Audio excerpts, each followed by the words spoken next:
Bagaimana? Jual beli toke. Maka yang pertama mengenai jual beli toke niku. Lah niki ada ini waqiah, ini terjadi. Jual beli toke yang katanya ini kan toke itu bisa dijadikan obat sama orang Cina. Lah di dalam fikih niki kalau kita ini ingin berobat, gunakanlah hal-hal yang suci.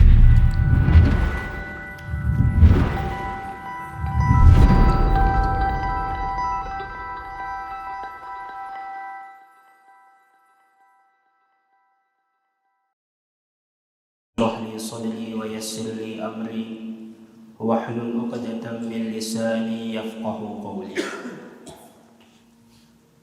Alhamdulillah, jamaah maghrib yang tiang muliakan,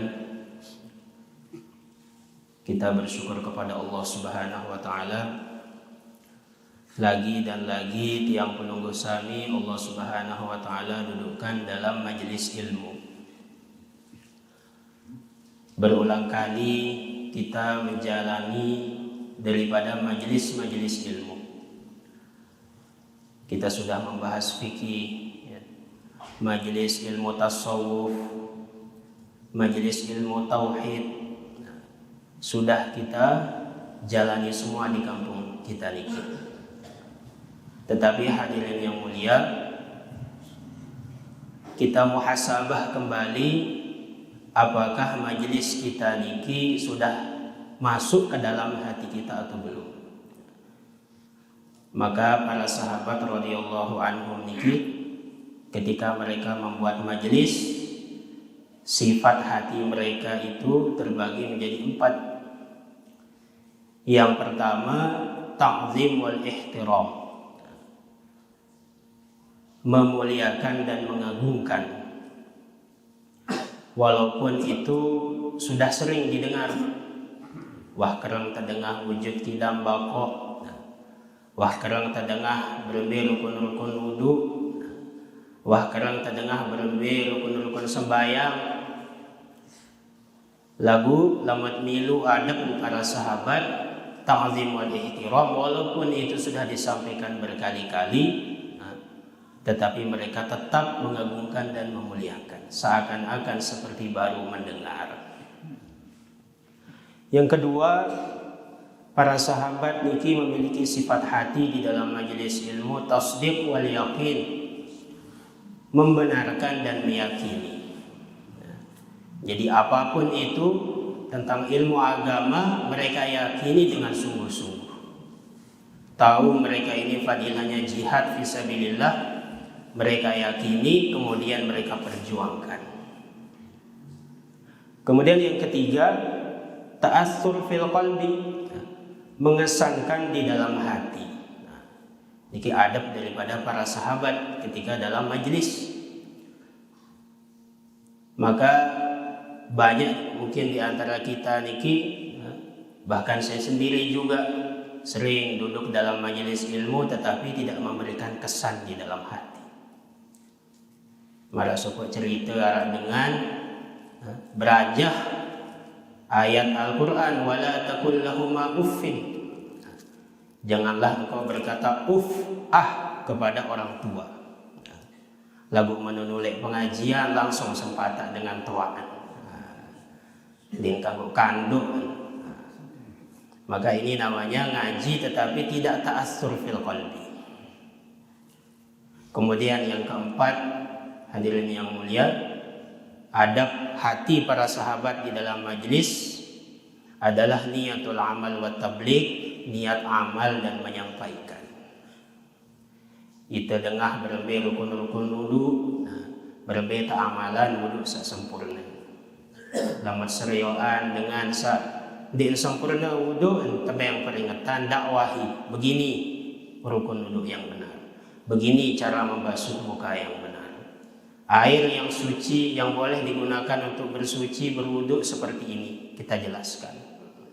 Karena sabda baginda Nabi sallallahu alaihi wasallam, balighu anni walau ayah, sampaikanlah dariku walaupun itu satu ayat. Sekik tahu ilmu tentang sembahyang, dakwahi tentang sembahyang. Tahu ilmu silaturahim nikah mempermudah rezeki, maka kita sampaikan, kita dakwahkan pentingnya silaturahim. Ini pesan daripada baginda Nabi SAW. Maka satu ketika Imam Ghazali nikah ditanya, wahai Syekh, saya ini tidak layak menyampaikan ilmu karena saya ini bukan orang alim. Saya ini tidak layak menyampaikan agama, saya ini bukan ahli agama. Maka ditanya oleh Imam Ghazali, kamu ini yang kamu tahu itu tentang ilmu apa? Saya ini cuma tahu tentang sholat saja. Maka Imam Ghazali mengatakan, kamu tahu tentang ilmu yang berkaitan dengan sholat, maka kamu itu sudah alim fi sholat. Orang alim di dalam masalah sholat, maka kamu punya kewajiban untuk menyampaikan ilmu tentang sholat.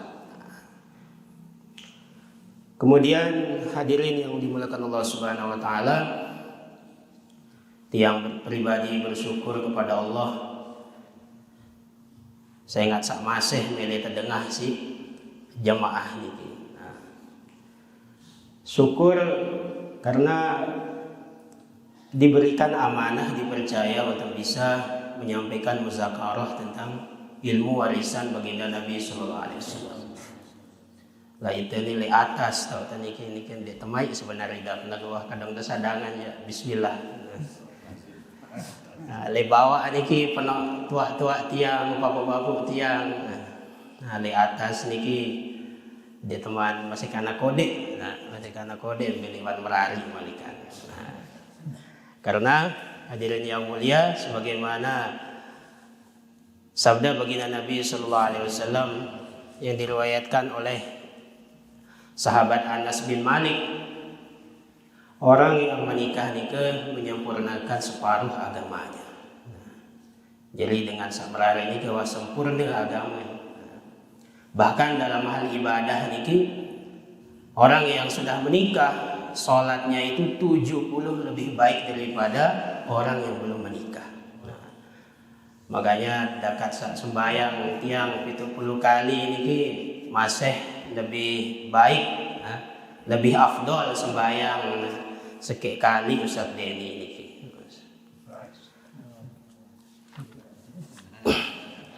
Kemudian alhamdulillah hadirin yang mulia, dalam kesempatan ini tiang akan bermuzakarah.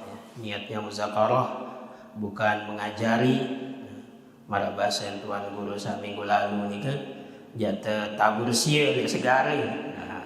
Banyak orang-orang alim di sini, tetapi tiang niat samina wa ta'ana terhadap panitia masjid saja.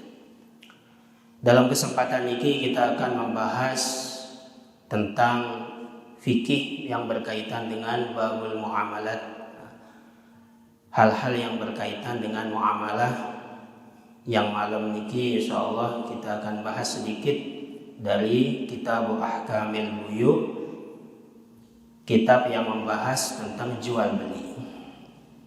Hadirin yang mulia, kita ini setiap hari mesti melakukan yang namanya jual beli.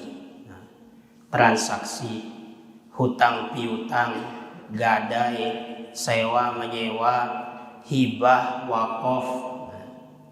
Maka di dalam kehidupan kita ini, kita ingin bagaimana alur daripada hidup kita ini sesuai dengan syariat Allah. Lawan sak minggu ya wah sampun terbahas mengenai rubu'ul ibadat, hal-hal yang berkaitan dengan ibadah. Yang kemarin dimulai dengan bab taharah. Nanti yang niki insyaallah akan tiang mulai dari kitab Ahkamil Buyu' yang berkaitan dengan muamalat. Jemaah sekalian, bahasa guru tiang Syekh Abdurrahim bin Abdul Mughni, beliau mengatakan, jadi kitab fikih di dalam mazhab Syafi'i niki terbagi menjadi 4. Yaitu yang pertama rubu'ul ibadat, yang kedua rubu'ul muamalat, yang ketiga rubu'ul munakahat, yang keempat rubu'ul jinayat. Karena apa hadirin yang mulia? Karena di dalam diri manusia niki ada 4 unsur.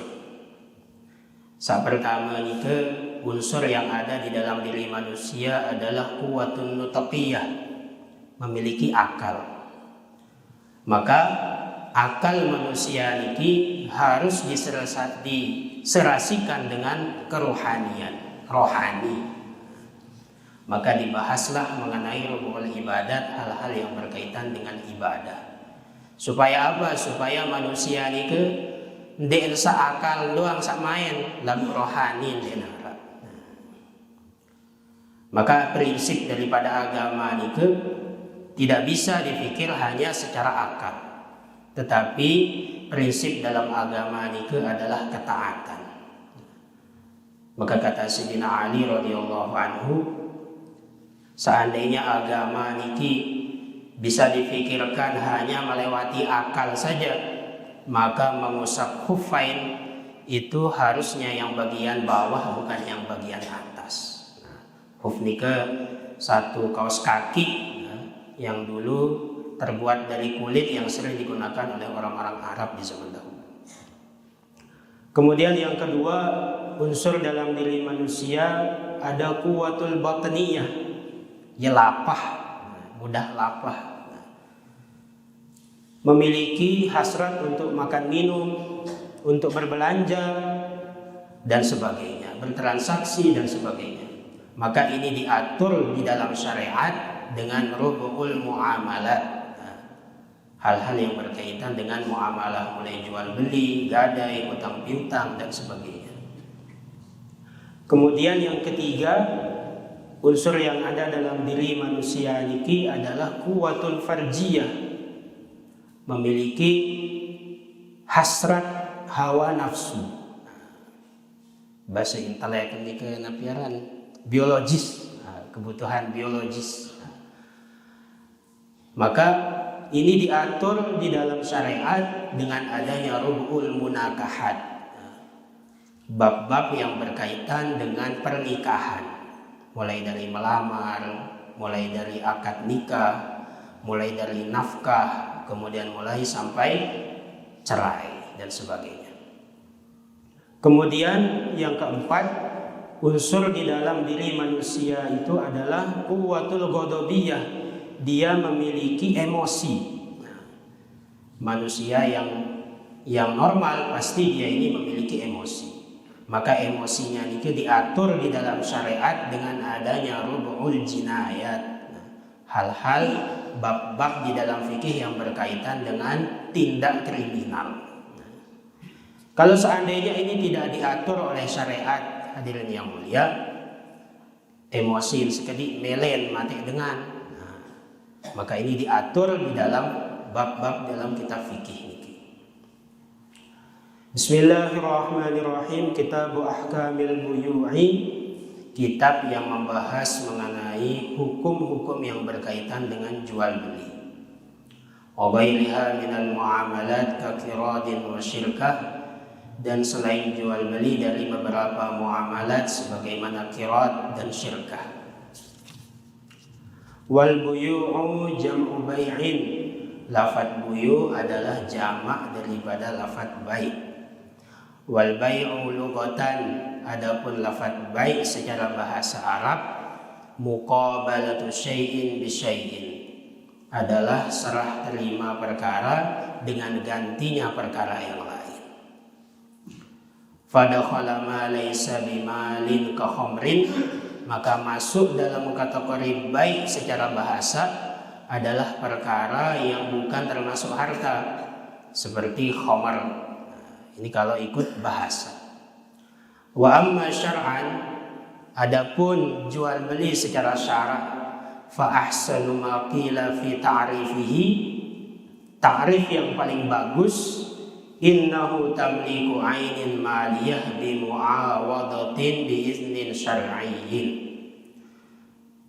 Ta'rif atau arti yang paling bagus, definisi yang paling tepat menurut musannif di sini adalah jual beli itu adalah memberikan kepemilikan suatu barang, harta, dengan adanya ganti biiznin syar'iyyin, dengan adanya izin secara syarat. Au tamliki manfaatin mubahatin ala ta'bid, kemudian memberikan manfaat yang dibolehkan oleh syariat ala ta'bidi selamanya. Kalau memberikan manfaat dibatasi oleh waktu, maka dalam fikih disebut dengan sewa menyewa. Nah, lamun manfaat ataupun barang yang kita berikan ala ta'bid, selamanya kita memberikan kepemilikan tersebut kepada orang yang kita beri, maka ini baru dinamakan jual beli.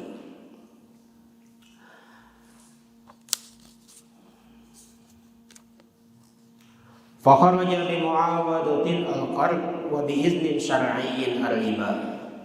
Tadi di atas dikatakan bi muawadah, jual beli harus ada ganti, maka tidak termasuk dalam jual beli al-qard, hutang. Wa bi iznin syar'iyyin ar-riba, dan dikecualikan dengan lafaz izin syar'i. Tadi dikatakan jual beli itu harus ada izin syar'i. Ar-riba yaitu riba, maka riba tidak bisa dikategorikan dalam jual beli. Wa dakhala fi manfaatin tamlikul bina, dan termasuk di dalam memberikan manfaat adalah tamlikul bina, memberikan kepemilikan terhadap satu bangunan.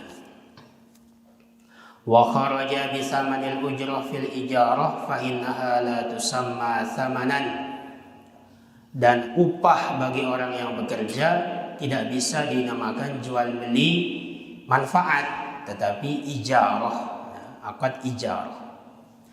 Al-buyu'u salasatu asya ahaduha, jual beli terbagi menjadi 3. Ahaduha, yang pertama, bai'u ainin musyahadah, jual beli benda yang bisa disaksikan, ay hadiratin, yaitu benda yang ada di depan mata. Ini yang pertama.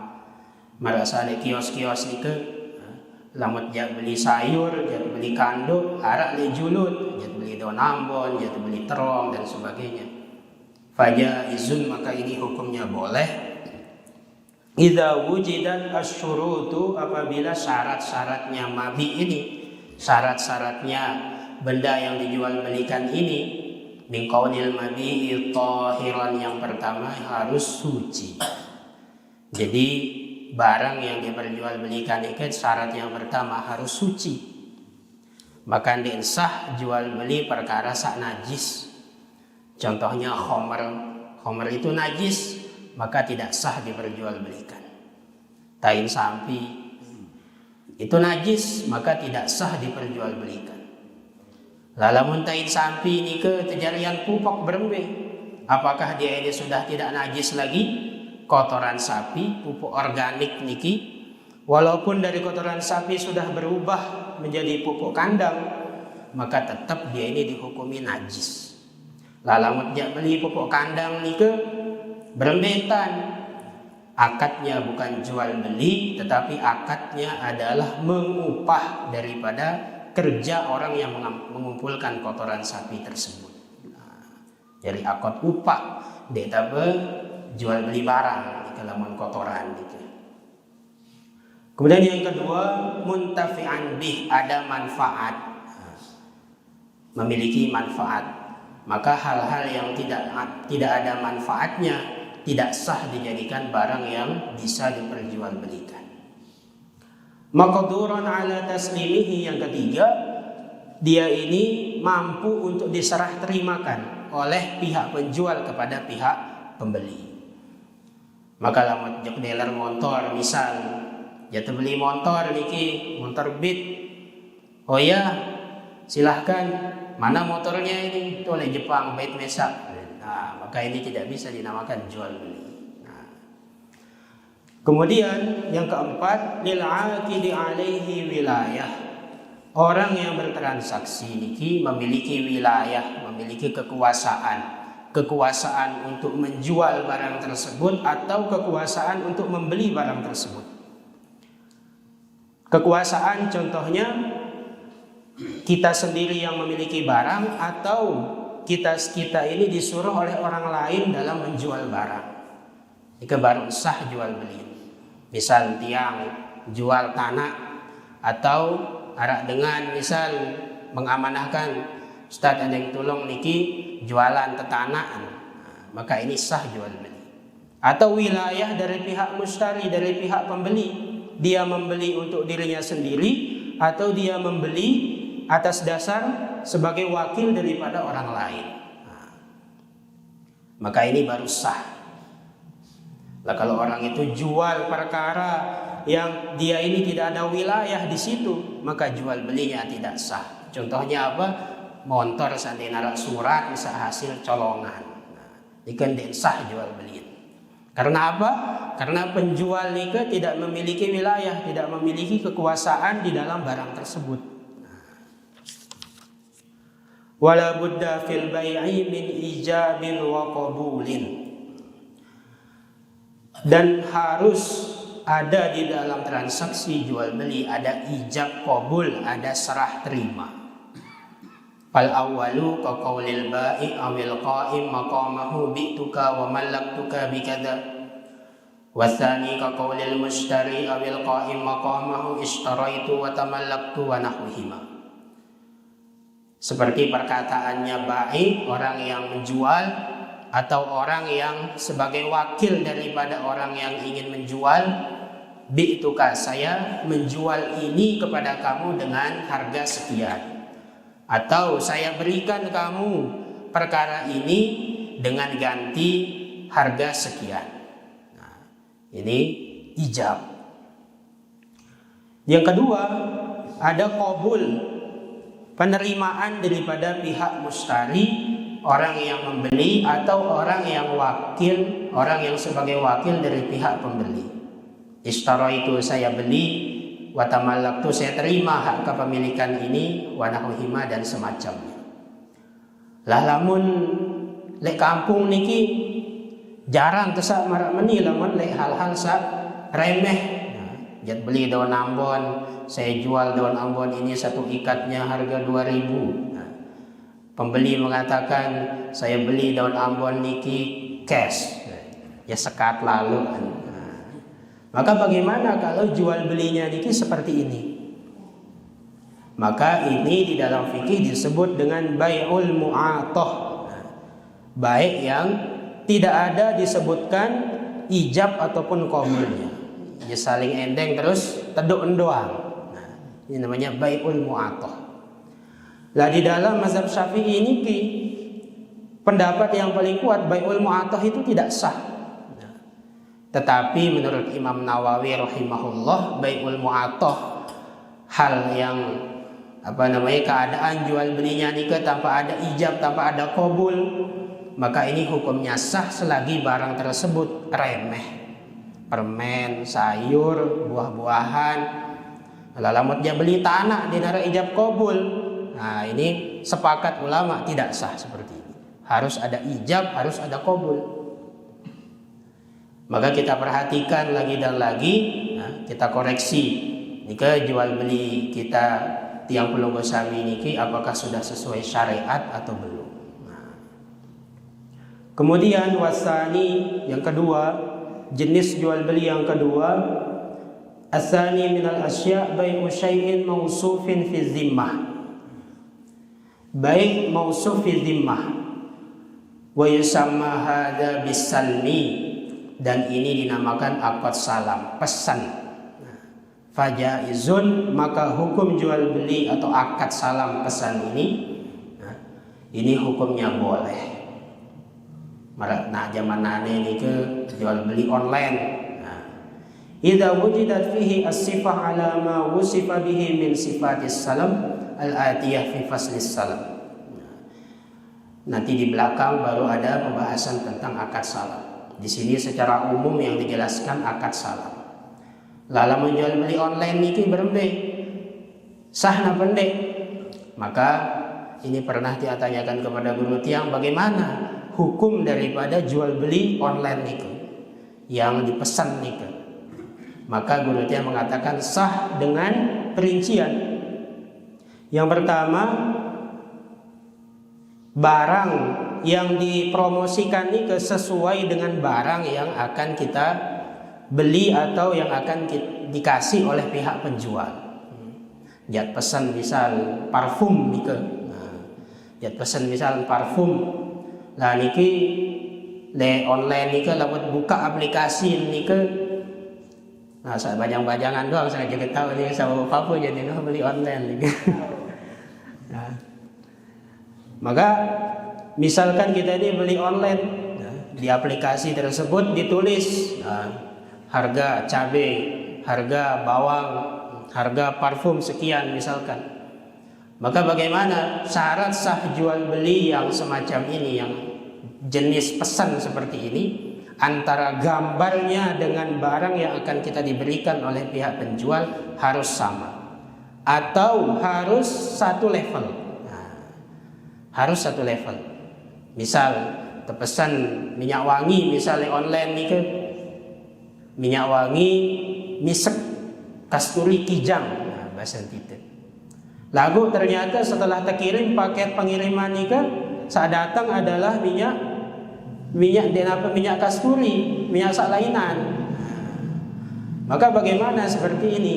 Apabila seperti ini maka hukumnya tidak sah. Tidak sah. Maka kalau tidak sah bagaimana? Maka kita kembali kepada bab khiyar aib. Ini tidak sesuai dengan pesanan kanggo tetulakan malik jok dengan sak menjual nika. Yang kedua, syarat jual beli online nika sah adalah bisa diserah terimakan atau bisa diterima oleh pihak pembeli. Lamun dek datang barang kiriman nika bau tengendeng, ganti rugi dari pihak si penjual. Kemudian yang ketiga, wasalis bai'u ainin ghaibatin lam tusyahid lil muta'aqidaini fala yajuzu bai'uha. Jenis yang ketiga adalah menjual barang yang ghaibah, yang tidak di tempat. Lam tusyahid lil muta'aqidaini fala yajuzu bai'uha, yang tidak bisa disaksikan oleh dua orang yang akad, maka ini hukumnya tidak boleh. Jual beli tanah misalkan, kita jual tanah, jual tanah ni ke 10 hari, lambe tahu di Lombok Timur, lagu den bau tersaksian be papah tanah, berembe bentuk tanah le sedilangan atau le dalam kampung, ya masih gawah atau le tengah kota, tidak bisa disaksikan oleh baik yang penjual ataupun pembeli, tidak bisa menyaksikan bersamaan, maka ini hukumnya tidak boleh. Lah mengapa dalam jual beli nikah begitu sangat ketat seperti ini? Karena ini kaitannya dengan sah atau tidaknya barang yang kita miliki ini. Ini kalau kita ini bahas mengenai fikihnya. Tapi kalau secara adab, namanya jual beli nikah luas. Kalau kita ngaji kitab Sunan Abi Dawud, di situ diterangkan hadis-hadis sebagian Nabi sallallahu alaihi wasallam yang menjelaskan tentang akhlak ataupun adab di dalam jual beli. Nah, ini juga yang perlu kami perbaiki, bagaimana akhlak dalam jual beli. Marasa nane nike le kampung teni penuh kios-kios, lalang semendak kios. Pada doang terusan napiaran barang nike.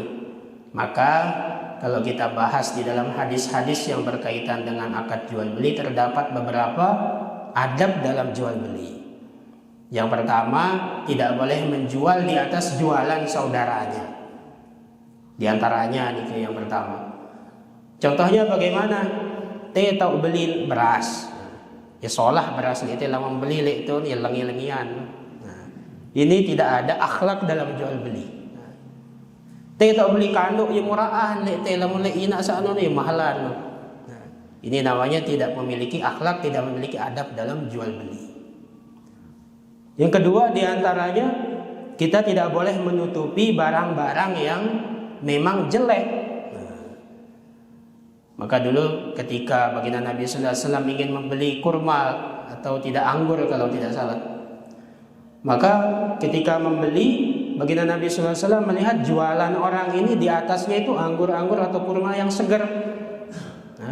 Yang segar-segarnya ya dua doang tahun. Nah, sak layu-layu itu lek mudi tahun. Bawaan. Jadi lamat dia beli 1 kilo, ini bercampur jalin sak solah gajah sandek solah. Nah, maka ini namanya kalau kita mempraktekkan hal semacam ini, ya, sak solah-solah sak pameran lawan pas terjual tercampur gajah sandek solah, ini namanya tidak ada adab dalam jual beli. Kemudian yang ketiga, dalam jual beli tidak boleh membeli sesuatu atas belian saudaranya. Wah, dengan belanja misal karena kondisi COVID ya, berat, maka ada seseorang membeli satu dus mie sedap misalkan, dia beli harga 25.000. Kemudian setelah transaksi selesai datang orang, meh kebeli aja telung dasa, wah siap telung dasa 50, siap tak? Maka ini namanya tidak ada akhlak di dalam membeli. Dan masih banyak akhlak-akhlak yang dicontohkan oleh baginda Nabi sallallahu alaihi wasallam dan para sahabat di dalam jual beli. Wallahu a'lam. Wal muradu bil jawaz fi hadhihi thalathah as-sihhah. Dan yang dimaksud dengan jawaz, kebolehan di dalam tiga jenis jual beli ini adalah as-sihhah, kesahan, sahnya. Berarti yang terakhir nih ke menjual perkara yang tidak bisa disaksikan baik oleh pihak muta'aqidain ini, maka hukumnya tidak sah. Wa qad yashkiru qawluhu lam tusyahid bi annaha in syuhidat thumma ghabat indal aqdi annahu yajuz, walakin mahallu hadha fi 'ainin la tataghayyar ghaliban fil muddah al mutakhallalah baina ru'yah wasyira'. Kemudian kata-kata lam tusyahid di dalam kitab niki memberikan satu pemahaman. Misalkan ketika transaksi barang nike bisa dilihat, bisa disaksikan. Tetapi ketika serah terima, ketika kita deal-dealan, akad jual beli, barangnya ini kita bisa lihat. Kemudian barangnya nike menghilang atau di tempat lain, misalkan. Tetapi barangnya tersebut tidak berubah. Antara ketika transaksi jual belinya dengan ketika serah terimanya, kita pihak penjual memberikan dan pihak pembeli menerima barang itu tidak berubah, maka hukumnya sah. Tetapi apabila berubah, maka tidak sah. Misalkan kita akad baik mausuf fi zimmah, pesanan tuh nih, anak nih, puntik nih. Nah, akhirnya pihak penjual dia kebetulan ada uzur, sugul telu jelo lupa anjak berbeng punti ini ke jok pihak penjual. Akhirnya selepas 3 hari punti ini ke wah lewas, punti saluas ini ke sinatongan jok pembeli. Maka bagaimana seperti ini? Tidak sah. Nah, jadi ganti dengan perkara yang baru atau yang bagus. Wah sede ya puan berbeng. Wa yasihu bai'u kullin tahir muntafi'in bih mamlukin. Wa sarraha al-musannif bimafhumi hadhihi al-asya' fi qawlihi wa la yasihu bai'u 'ainin najasah. Bai'u 'ainin najasah. Dan sah hukumnya menjual belikan segala sesuatu yang suci, muntafi'in bih yang ada manfaatnya, mamlukin yang dimiliki. Sebagaimana tadi yang sudah lewat dikatakan syarat barang tersebut harus suci, yang kedua harus bermanfaat, yang ketiga mamluk, dimiliki. Nah, dimiliki dalam artian memiliki hak untuk menjual, dalam artian dia sebagai pemilik atau dia sebagai wakil daripada pemilik. Kemudian syaratnya orang yang jual beli ini ke bagaimana? Syaratnya akid, orang yang sah sebagai penjual dan orang yang sah sebagai pembeli. Maka syaratnya ini ke yang pertama harus balik, berakal, kemudian rosyid, yang keempat harus adamul ikrah, tidak ada pemaksaan.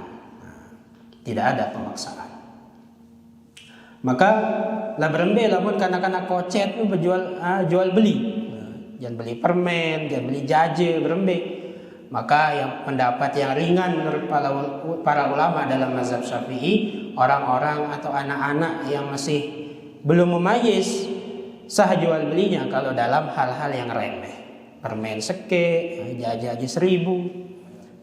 Namun dengan karena kocet terus jangan beli tanah, jangan beli motor, ini berbeda. Maka ini hukumnya tidak sah. Bahkan ada satu kejadian bagaimana seorang anak kecil dia ini memiliki warisan dari orang tuanya berupa tanah.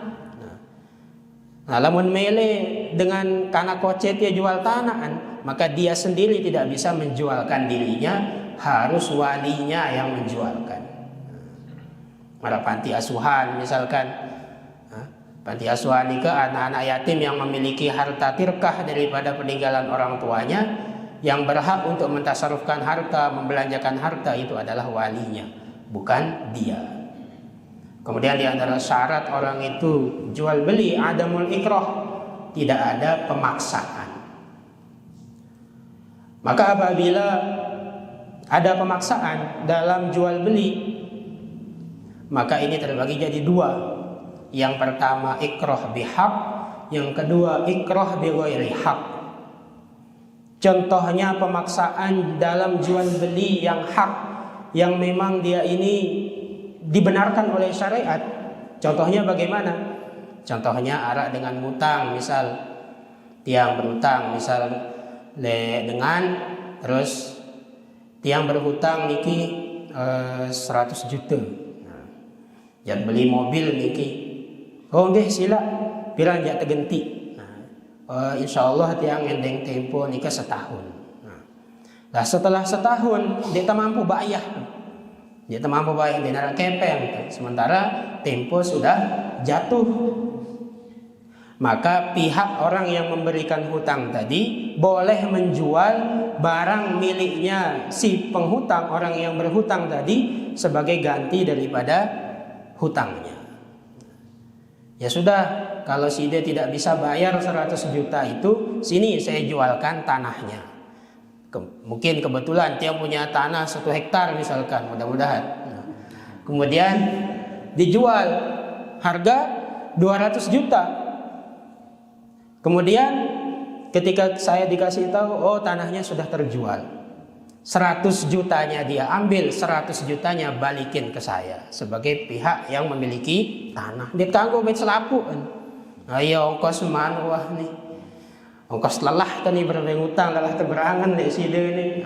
Maka ini tidak boleh, ambil seukuran haknya saja. Tidak boleh melebihi daripada itu.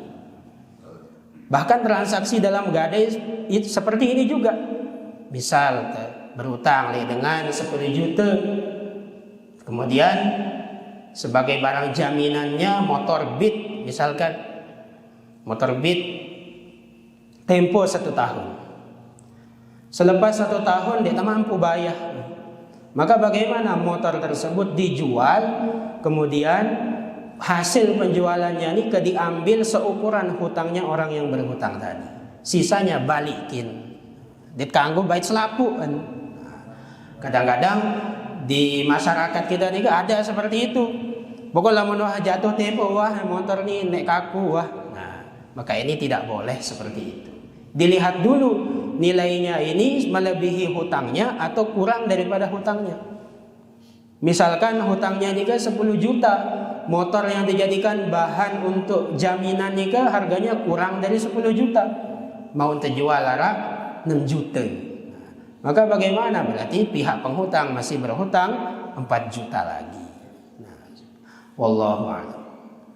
Wala yasihu bayu ainin najasatin wala mutanajjisatin ka khamrin wa duhnin mutanajjisin wa nahwihi mimma la yumkinu tathiruhu. Dan tidak sah hukumnya menjual benda najis ataupun benda yang terkena najis seperti khamr, minyak yang di situ terdapat najis, bercampur dengan najis dan semacamnya, atau sesuatu yang terkena najis yang tidak mungkin bisa disucikan. Jual kulit babi, ini hukumnya tidak sah. Walaupun jangan sama sekalipun, searan kulit babi samula memang asli dari sananya sudah najis, maka tidak sah diperjualbelikan. Tetapi kalau kulit yang memang bisa disucikan dengan cara disamak, kulit harimau, kulit ular, sekalipun binatangnya tersebut haram, tetapi kulitnya bisa disucikan, maka bisa diperjualbelikan. Wala bai'u ma la manfa'ata fihi, dan tidak boleh hukumnya menjualbelikan barang yang tidak ada manfaatnya. Ka'akrabin, seperti kalajengking, wa namlin, dan semut, wasabu'in la yunfa', dan hewan-hewan buas yang tidak bisa diambil manfaatnya. Lah, kalau kalajengking berarti beracun nih kan, dan bau terbeli. Justru bukan hanya tidak ada manfaat, tapi menimbulkan mudarat. Namal tedes, dan bau itu perjualbelian tedes. Oh, tedes dengan Mekah nih. Dakan tedes dengan Mekah dengan Madinah, tetap dan bau diperjualbelikan. Wasabu'in la yunfa', dan hewan-hewan buas yang tidak bisa diambil manfaatnya. Kalau hewan-hewan buas yang bisa diambil manfaatnya itu sah diperjualbelikan. Contohnya serigala yang digunakan untuk memburu rusa, memburu kijang, atau anjing yang bisa digunakan sebagai penjaga rumah. Tetapi kalau anjing-anjingnya anjing liar yang tidak bisa dilatih, tidak memberikan manfaat sama sekali, maka itu tidak sah untuk diperjualbelikan. Lah, anjing ini kan perkara najis, maka kita ralat tadi sabkul lisan, anjing ini kalau kita ngikuti pendapat yang kuat tidak sah diperjualbelikan. Sabuk dalam artian hewan buas yang selain daripada hewan yang najis, serigala ataupun hewan-hewan buas yang lain yang bisa memburu, elang yang bisa memburu, maka ini sah diperjualbelikan. Wallahu a'lam. Oke, silakan.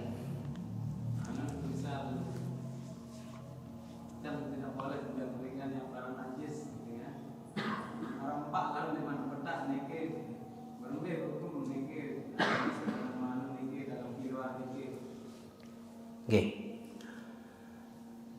Maka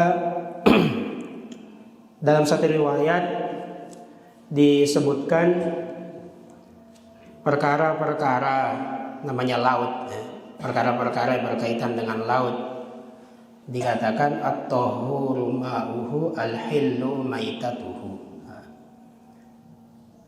At-tahuru ma'uhu, airnya suci, maka sah hukumnya kalau kita ini berwudu menggunakan air laut. Al-hillu maitatuhu, halal bangkainya.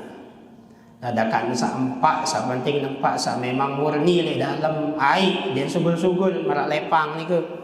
Walaupun di situ masih ada najisnya, walaupun di situ masih ada kotorannya, tetapi yumkin tatahiruhu, dia ini bisa untuk disucikan, maka sah untuk diperjualbelikan.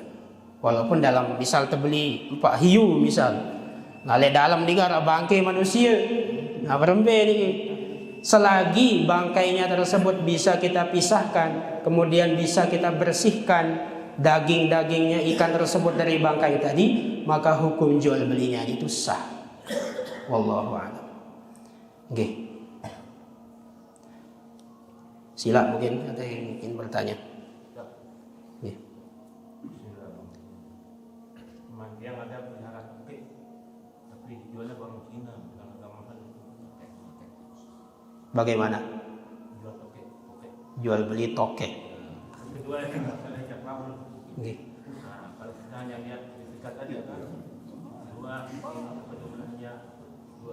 dan tempatnya tidak tahu kan, tapi tidak lihat barangnya tanah di kebun sana, daftar sama jalur atau perantara saja, hanya tanda tangan saja sudah jual beli saja.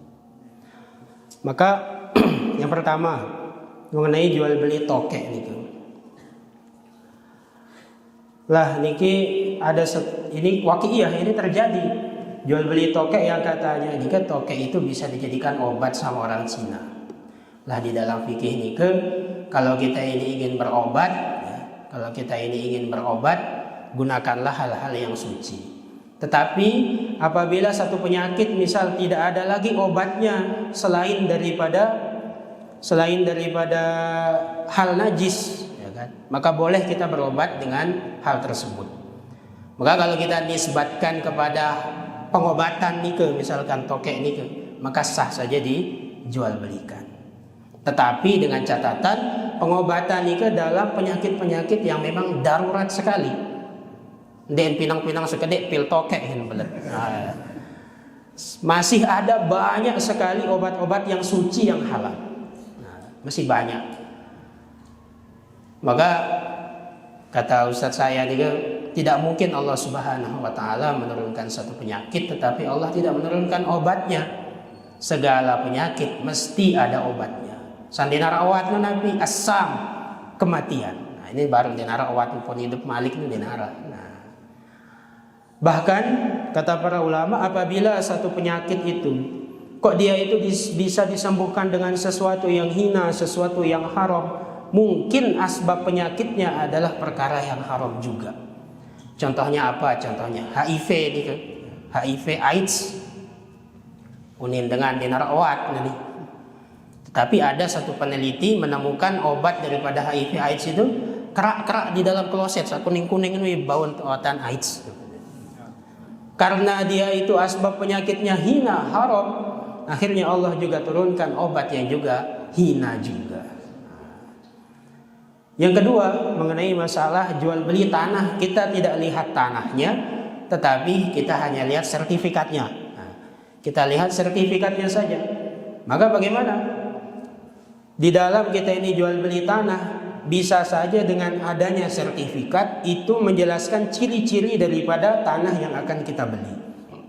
Luas sekian, bertempat di kampung sekian, RT sekian, sebelah tanahnya si ini. Maka seumpama kita tidak lihat tanahnya, tetapi dengan kelengkapan surat-surat nikah sudah dapat kita ketahui, oh posisi tanahnya itu seperti ini. Maka bagaimana? Maka hukum jual beli tanahnya sah. Wallahu a'lam. Nggih, mungkin ada lagi. Ustaz, ini mengenai sertifikat itu untuk zaman-zaman sekarang ini, untuk sertifikat itu masih bisa ada unsur penipuan.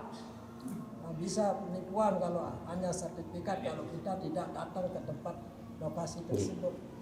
Seumpama ada indikasi daripada tindak penipuan, orang yang menjual tanah niki orang yang fasik, bilang jelas ya bos doang nih tiba-tiba menjual tanah misal seperti ini. Sementara sertifikatnya ini sertifikat palsu, maka bagaimana? Maka jual belinya bisa kita batalkan, kembalikan uangnya. Seperti itu. Seumpama nanti terjadi masalah, misalkan tanahnya benar tapi tidak ada izin ini buat sertifikatnya benar asli, tetapi yang menjual ini bukan milik dia, milik orang lain tanpa izinnya, maka uangnya bisa dikembalikan, dibatalkan jual belinya. Wallahu a'lam. Nih. Saya tanyakan ini masalah jual beli buah seperti yang dicontohkan oleh Rasulullah dulu, di atasnya segar-segar, kemudian di bawahnya sudah ada luasa. Pas waktu kita beli kita lihat segar, setelah beli sekian kilo dikemas, ternyata yang di bawahnya dicampur dengan seperti tadi secara